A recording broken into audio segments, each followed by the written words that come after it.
पवन, 7वें वेतनमान का लाभ ना मिलने से कहीं ना कहीं कर्मचारी जो हैं वो नाराज हैं और एक रुख अपनाया है कि हर कहीं ना कहीं हड़ताल करते हुए नजर आएंगे। कैसे देखते हैं?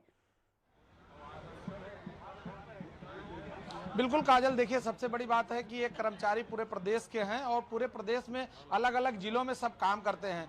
इन लोगों की मांग है कि 7वां वेतन जो मान है वो हमको दिया जाए। बहुत सारे लोगों को 7वां वेतन मान मिल रहा है, लेकिन इसके बावजूद इन कर्मचारियों को नहीं मिल पा रहा है। इसको लेकर के इन लोगों ने इससे पहले भी अपने उच्च अधिकारियों को लिखा पढ़ी भी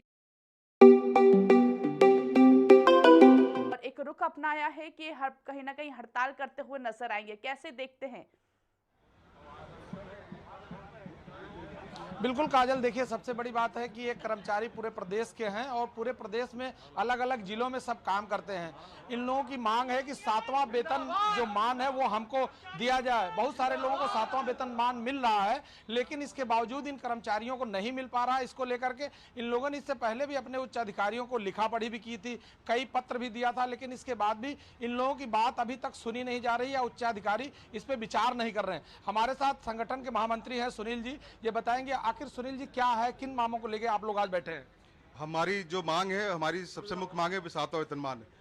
हमारे वेतनमान लगे हुए मतलब 8 साल, अब 2 साल बाद 10वां वेतन 8वां वेतन लागू हो जाएगा, लेकिन हमें वेतनमान का लाभ नहीं दिया जा रहा है। और इस संबंध में यूनियन को नोटिस भी दी गई। वार्ता के लिए भी हम लोगों ने अनुरोध किया कि वार्ता करके कोई रास्ता निकालें, लेकिन हमारा मैनेजमेंट इतना रिजिड है कि उन्होंने वार्ता करने से मना कर दिया और उनसे कहा गया कि जब हड़ताल में या धरने पर आदमी आएगा तो उसको जूतों से मारा जाएगा। देखिए अभी इससे पहले भी आपने कई अधिकारियों को पत्र भी लिखा होगा, तो किसी से मुलाकात भी हुई, आपकी बात हुई? मेरी इस संबंध में मैंने सबको पत्र लिखा, माननीय मुख्यमंत्री जी से लेके अपने रजिस्ट्रार साहब, प्रमुख सचिव साहब, लेकिन कोई पत्र का जवाब नहीं आया। मिलने के लिए समय मांगा, वो भी मुझे समय नहीं दिया गया।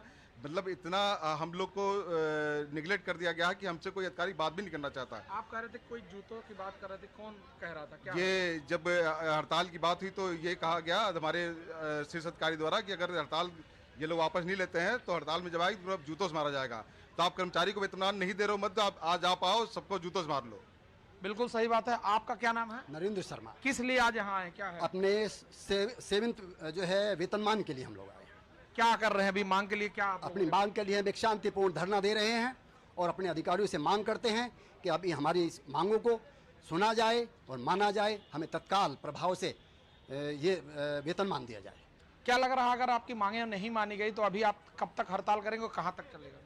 देखिए, अगर हमारी मांगे नहीं मांगी जाएगी तो हम अनिश्चितकालीन हड़ताल पर रहेंगे। हमारा कोई कर्मचारी काम नहीं करेगा। हमारे प्रदेश से सारे कर्मचारी पहुंच रहे हैं लखनऊ, और आप देख ही रहे हैं कितनी संख्या में मौजूद है। और आधे लोग देखिए सबसे बड़ी बात है काजल, सबसे बड़ी बात है कि ये कर्मचारी पूरी तरह से काम करते हैं। आप देख सकते हैं, हमारे कैमरामैन यहाँ दिखाएंगे कि पूरी तरह से जो कर्मचारी यहाँ पे महिलाएं भी हैं, पुरुष भी हैं, बहुत फोर्स भी लगी हुई है। क्योंकि ये जो सिचुएशन है, कर्मचारी जब पूरा महीना मेहनत करता है तो उम्मीद करता है कि बाकी लोगों के साथ हमको वेतन मिले, हमको सबके बराबर सम्मान मिले।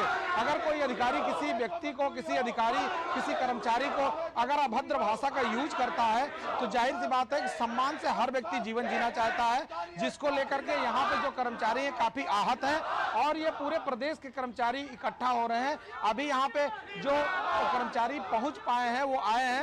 इनका जो हड़ताल है वो काफी लंबे समय तक चलने की स्थिति में है, क्योंकि अगर इनकी मांगे मानी गई तब तो ठीक है, अन्यथा ये लोग हड़ताल अभी अनिश्चित काल के लिए जारी रखना चाह रहे हैं। इन लोगों का अभी तक का जो मंशा है वो अनिश्चितकालीन हड़ताल का है। इसमें पूरे प्रदेश के कर्मचारी यहाँ पर मौजूद हैं और अभी जो कर्मचारी नहीं पहुंच पाए हैं, जो दूर दराज के जिलों से आ रहे हैं, वो अभी यहाँ आ रहे हैं और ये दोपहर तक, शाम तक बड़ा लंबा जमावड़ा होगा। पीसीएफ कर्मचारी है, ये पूरी तरह सरकार की एक संस्था है जो पूरी तरह से किसानों से खरीद फरोख्त करती है और उस काम में पूरी तरह से मुस्तैदी से लगी रहती है। लेकिन अगर इसको सम्मान नहीं मिलेगा, वेतन नहीं मिलेगा, तो जाहिर सी बात है कोई भी कर्मचारी अपने परिवार का भरण पोषण नहीं कर सकता, तो किस मन से काम करेगा? काजल।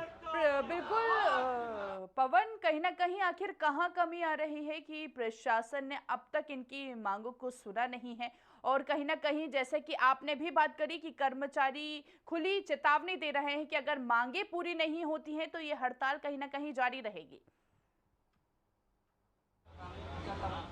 देखिए, सबसे बड़ी बात है कर्मचारियों ने इससे पहले भी पत्र लिखा था अपने उच्च अधिकारियों को, उनसे निवेदन किया था। वार्ता जो है सबसे बड़ी बात होती है। कोई भी कर्मचारी हड़ताल नहीं करना चाहता, क्योंकि उससे जीवन यापन चलता है, उसका परिवार पलता है।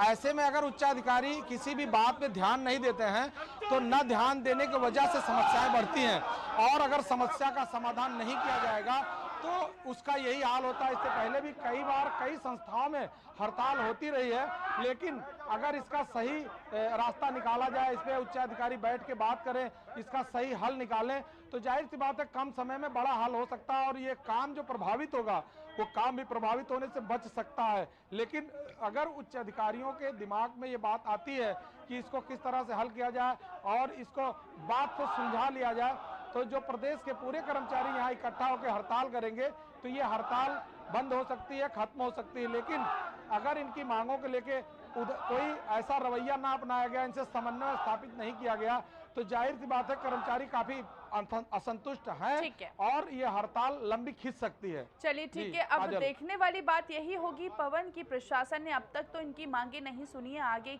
किस प्रकार का एक्शन प्रशासन लेती हुई नजर आती है। बहुत बहुत शुक्रिया पवन, आप हमारे साथ बने रहिए, आगे आपसे बातचीत करेंगे। तो देखिए लगातार